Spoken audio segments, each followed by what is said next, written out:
What if the greatest leader who ever walked this earth, the most beloved human being in all of creation, was lying on a battlefield, bleeding, with a broken tooth, mud on his blessed face, surrounded by the bodies of his closest companions. And in that moment, instead of cursing, instead of breaking, instead of giving up, he looked toward the sky and said, "Oh Allah, forgive them." What if I told you that in humanity's darkest moments, it is not the one who never falls who is the strongest. It is the one who bleeds, who grieves, who loses, and still chooses mercy over revenge, faith over fear, and purpose over pain. What if the story of Uhud is not really about defeat, but about what happens inside a human soul when the world tears everything away from them and they still don't let go of Allah? Stay with me, because what you are about to hear will change the way you look at every single struggle in your life forever. What if the greatest leader who ever walked this earth, the most beloved human being in all of creation, was lying on a battlefield, bleeding, with a broken tooth, mud on his blessed face, surrounded by the bodies of his closest companions. And in that moment, instead of cursing, instead of breaking, instead of giving up, he looked toward the sky and said, "Oh Allah, forgive them." What if I told you that in humanity's darkest moments, it is not the one who never falls who is the strongest. It is the one who bleeds, who grieves, who loses, and still chooses mercy over revenge, faith over fear, and purpose over pain.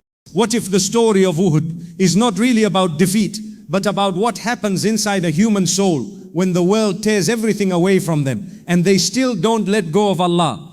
Stay with me, because what you are about to hear will change the way you look at every single struggle in your life forever. Brothers and sisters, we need to understand something before we even begin talking about the aftermath of Uhud. We need to understand that Allah subhanahu wa ta'ala did not put this story in the Quran by accident.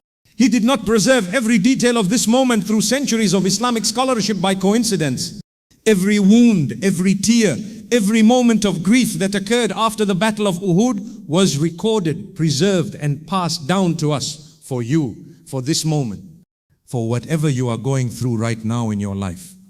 Because what happened on that mountain in Medina over 1400 years ago is not ancient history. It is a living, breathing lesson that speaks directly to the human soul in every single age. Let us go back. The Battle of Uhud, Mount Uhud, 3 AH. The Muslims had come out of Medina with approximately 700 fighters. The Quraysh army numbered around 3,000. By every worldly calculation, the odds were impossible. But the companions of the Prophet ﷺ were not calculating by worldly standards. They had Allah, they had His Messenger ﷺ, and in the beginning they were winning. The Quraysh forces were being pushed back. Victory seemed imminent. It felt like Badr all over again. It felt like Allah's promise was being fulfilled right before their eyes. And then it happened. The Prophet ﷺ had stationed 50 archers on a specific hill with one clear instruction, one crystal clear command: do not leave your positions. Whether we are winning or losing, do not leave. That was it. Simple, clear, non-negotiable. But when the Muslims started winning, when the Quraysh began to flee, when the spoils of war lay scattered across the ground, some of those archers looked at each other and said, "The battle is over. What are we waiting for?" And they came down. They left their posts. And in that one moment of distraction, in that 1 second of prioritizing the dunya over the command of the Prophet ﷺ, Khalid ibn al-Walid, who was still with the Quraysh at that time, saw the opening. He circled around with his cavalry and struck the Muslims from behind. What happened next was chaos, pure chaos. Muslims who had been celebrating victory moments earlier were now surrounded. Companions fell. The flag of Islam kept falling and kept being picked up again by one brave soul after another. And then the rumors spread like wildfire through the battlefield. Muhammad is dead. 3 words, and those 3 words caused something terrifying to happen in the hearts of some of the believers. Some stopped fighting, some sat down in despair. Some were so broken that they could not even move. And this is where we need to pause. Because what the aftermath of Uhud reveals to us first is this: what do you do when the news hits you so hard that your legs stop working? What do you do when the thing you feared most, the loss you cannot even imagine, suddenly feels real? What is left inside of you in that moment? What is at the core of your being when everything on the outside is stripped away? That is the question Uhud asked every single companion. And it is the question every hardship in your life is asking you right now. Because here is what is shocking, and I want you to really hear this. Some of the companions, upon hearing that rumor, responded with the most extraordinary words ever spoken in a moment of crisis. They said, if Muhammad from Allah Islam has died, then his Lord has not died. Fight for what Muhammad from Allah Islam fought for.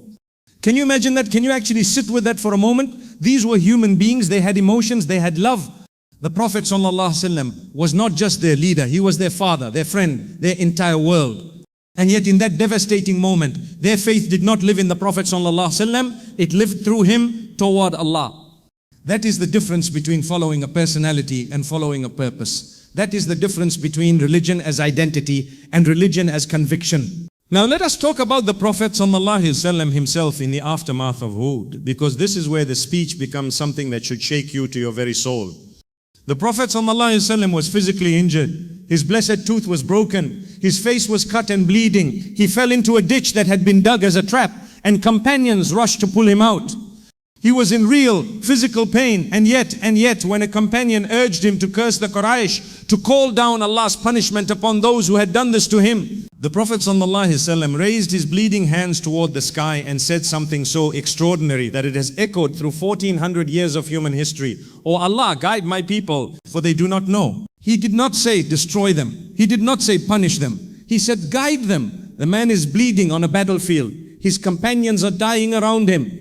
His uncle Hamza, the lion of Allah, has been mutilated beyond recognition, and he is asking Allah to guide the people who did this to him.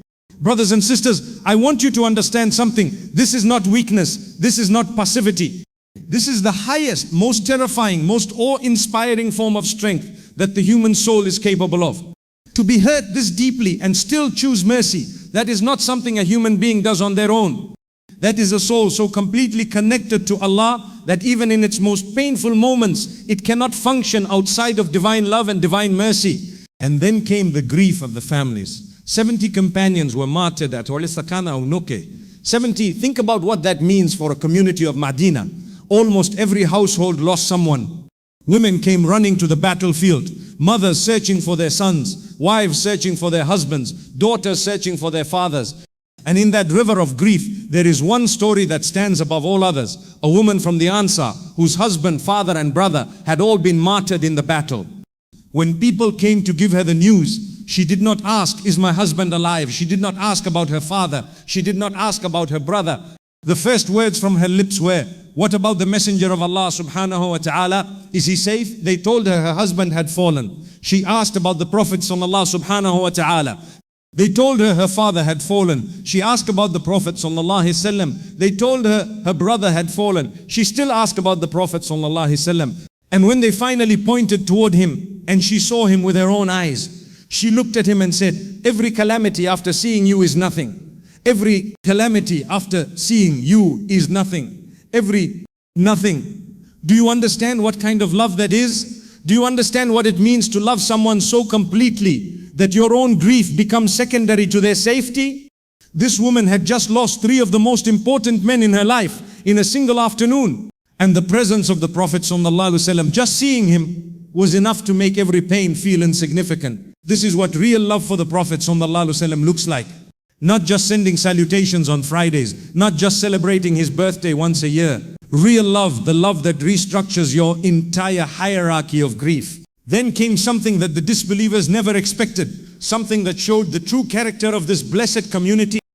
The very next morning, less than 24 hours after the Battle of Uhud, the Prophet ﷺ gave the order to march out again. Many of the companions were still bleeding. Some could barely walk. Their wounds had not even been dressed properly. And yet when the call came, they came without hesitation, without complaint. The expedition of Hamra al-Asad. They marched out not to fight, but to send a message, to show Abu Sufyan and the entire Quraysh that what they saw at Uhud was not defeat, it was a dip. A momentary dip in an unbreakable river of faith, and it worked. The Quraysh, upon hearing that the Muslims were marching again the very next day, turned back. They could not psychologically process a people who had just been through what the Muslims had been through and were still standing. This is the leadership lesson that the entire world needs to hear right now. You do not prove your strength by never falling. You prove it by how fast you get back up. You prove it by the look in your eyes the morning after the worst night of your life. The Prophet ﷺ did not give his community time to collapse into prolonged despair. He channeled the grief into action. He transformed the pain into purpose. He took a community that had just experienced one of its darkest days and within 24 hours had them marching forward again. That is not just leadership, that is divine guidance in human form. And then Allah spoke. After Uhud, verses began to descend, powerful, direct, unapologetic verses of Surah Al-Imran. And what is remarkable is that Allah did not just comfort the believers, He questioned them first. He said, did you think you would enter paradise without Allah knowing who among you truly strived and who was truly patient? He reminded them that this was a test, that the 70 who fell were not defeated, they were elevated, that the life of this world is temporary and the life to come is real. He said something that should rattle every believer to their core. Muhammad is not but a messenger. Messengers before him have passed on. So if he dies or is killed, will you turn back on your heels? Allah was addressing the very crisis that Uhud exposed, the crisis of a faith that lives in a person rather than in Allah. And He was correcting it firmly, lovingly, completely. Because that is what Allah does. He does not abandon His believers in their lowest moments. He meets them there. He finds them on the battlefield, bleeding and confused, and He sends down revelation. He sends down words that heal what no medicine can touch. Words that reach the part of the human soul that grief has paralyzed. Words that say, I see you, I know what you went through, and I am still here. Brothers and sisters, the aftermath of Uhud is not a story about a battle that went wrong. It is a story about what human beings are made of when the world strips everything away.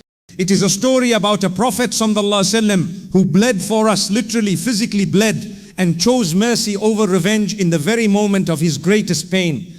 It is a story about companions whose love for their Prophet ﷺ was so deep that their own grief became secondary. It is a story about a community that refused to collapse, that marched forward with their wounds still fresh, that proved to the world that faith is not a fair weather commitment. And it is a story about you, because every single one of us has our own Uhud. Every single one of us has had a moment when we thought we were winning, and then the ground shifted beneath us. Every single one of us has heard a rumor that shook our faith, faced a loss that seemed unbearable, stood on a battlefield of our own making with wounds we did not know how to dress. And the question that Uhud asks us, the question it has been asking for 1400 years, is the same question it asked those companions on that mountain in Medina. When everything falls apart, what is at the core of you? When the world strips away the comfort, the certainty, the people you love, is Allah still there? Is He still enough? Is He still real to you? Because if He is, then like the companions of Uhud, you will get up the next morning, you will march forward, you will still be standing, and that is not defeat. That is the most extraordinary form of victory the human soul is capable of. The Battle of Uhud and its aftermath is not simply a chapter in Islamic history. It is a mirror held up to every human soul. It shows us what faith looks like under pressure. It shows us what love looks like in grief. It shows us what leadership looks like in the morning after the worst night. The Prophet ﷺ bled on that mountain and chose mercy. The companions lost everything and chose faith. Allah descended with revelation and chose to correct, comfort and elevate His believers simultaneously. The message of Uhud is eternal and it is personal. Allah tests the people He loves, not to break them but to build them into something the world has never seen before. And if you are going through your own Uhud right now, your own pain, your own loss, your own moment of confusion and grief, know that the morning after always comes. The march forward always begins, and Allah has never, not even for a single moment, taken His eyes off of you.